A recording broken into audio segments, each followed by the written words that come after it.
ቀመስ ያደርጋሉ። ደግሞስ መነኩሴ አይደሉም፣ ቀመስ ያደርጋሉ የሥጋ ምግብ።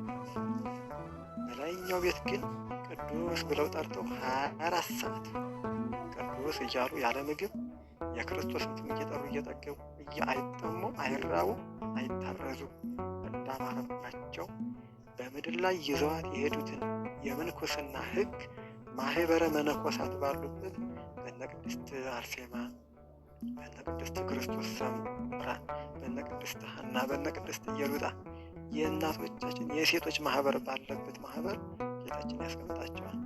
ምክንያቱም በምድር ላይ ማስታወቂያቸውን ሰርተው ሄደዋል።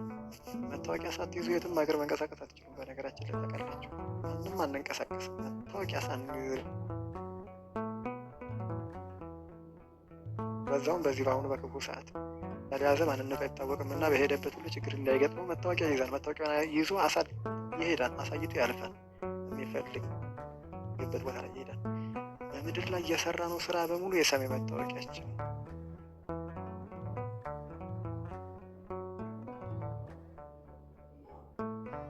ከሰራት ከክርስቶስ ጋር ይሄዳል። አሁን እናታችን መንኩሰዋል፣ ቆባቸውን አድርገዋል፣ ቀሚሳቸውን ለብሰዋል፣ መቁጠሪያቸውን አድርገዋል። ያችን መታወቂያቸውን ከክርስቶስ ፊት ይገልጣሉ። መታወቂያቸው ያ ስለሆነ ቆብ ከለበሱ፣ አስኬማ ከደፉ፣ ሞተ እግዚአብሔር እያሰቡ ከኖሩ፣ ስጋው ደሙን ከተቀበሉ፣ ባለ መቁጠሪያዎች፣ ባለ ቆቦች፣ ባለ ቀሚሶች፣ ባለ በትረ ሙሴ ባሉበት ማህበር ያስገባቸዋል። እግዚአብሔር ደግሞም ያስገበቷቸዋል። ለእኒህ እናት ማዘን አይጠበቅብንም። በረከታቸው ይደረብን ነው የሚባለው። አስባችሁታል? በዚህ ሰዓት ላይ ፍትሐት ተፈትቶ